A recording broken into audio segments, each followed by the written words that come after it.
November is Pancreatic Cancer Awareness Month. It's also No Shave November. And joining us to help spread awareness is Dr. Al Hallak. Good morning.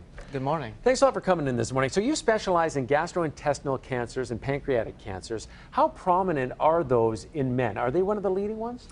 They are actually, yes. Pancreatic cancer is higher in men than women in general. Are there any known causes? Yes, in fact.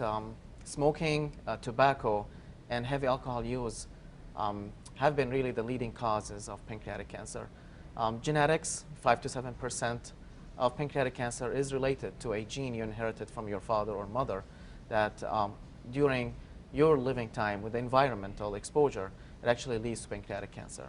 So you should definitely know family history because that can, tell a lot about if you are susceptible to it. Talk about the screening process and some of that. Like, what should people be doing to make sure they stay healthy, so to speak?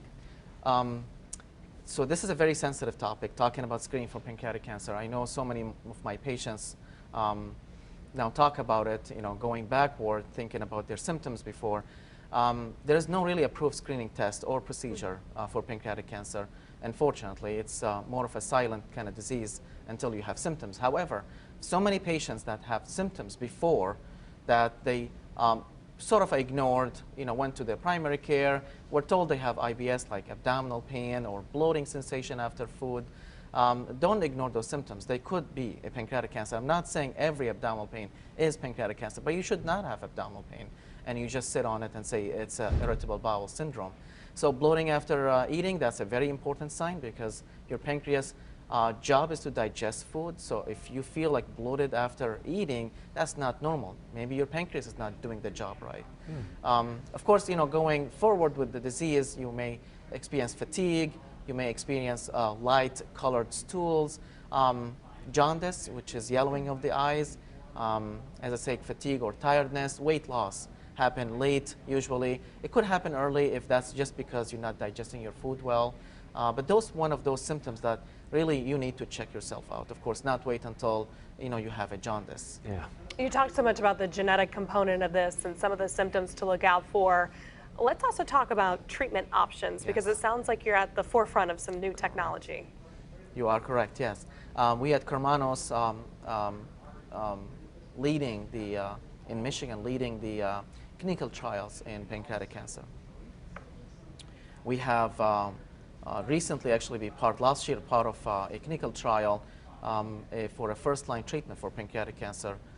It is a new regimen that will actually come next year. We're expecting that FDA will approve this regimen as a first-line treatment for pancreatic cancer. We were part of it at Karmanos. We also part of other clinical trials directing into specific genes for pancreatic cancer, like KRAS mutation, very common mutation in pancreatic cancer.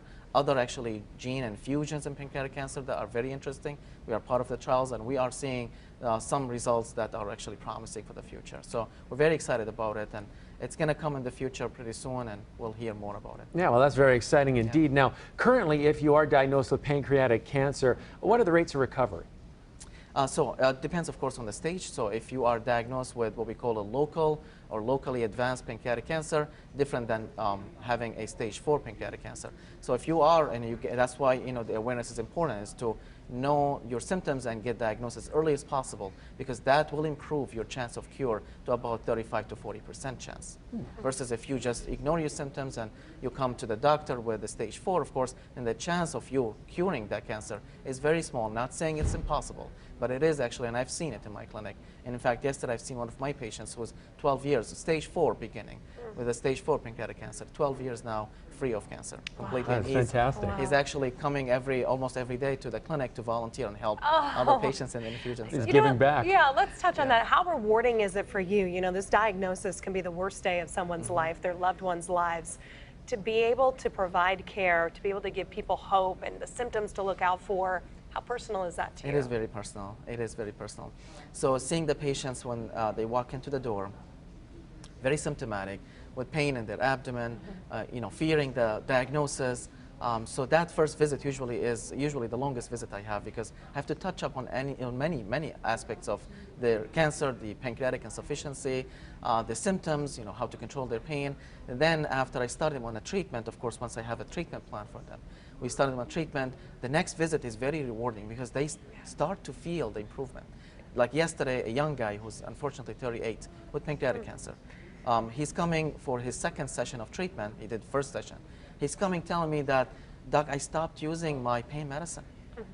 So just only one session of treatment. That's amazing. It's amazing. I told him this is a very good sign. This is a very good sign. That means you're responding to the treatment. Well, hopefully there's more good signs to come. Dr. Al Hallak, thanks a lot for coming by. Thank you for inviting me. Giving us some awareness about National Pancreatic Cancer Awareness Month. Thank you so much.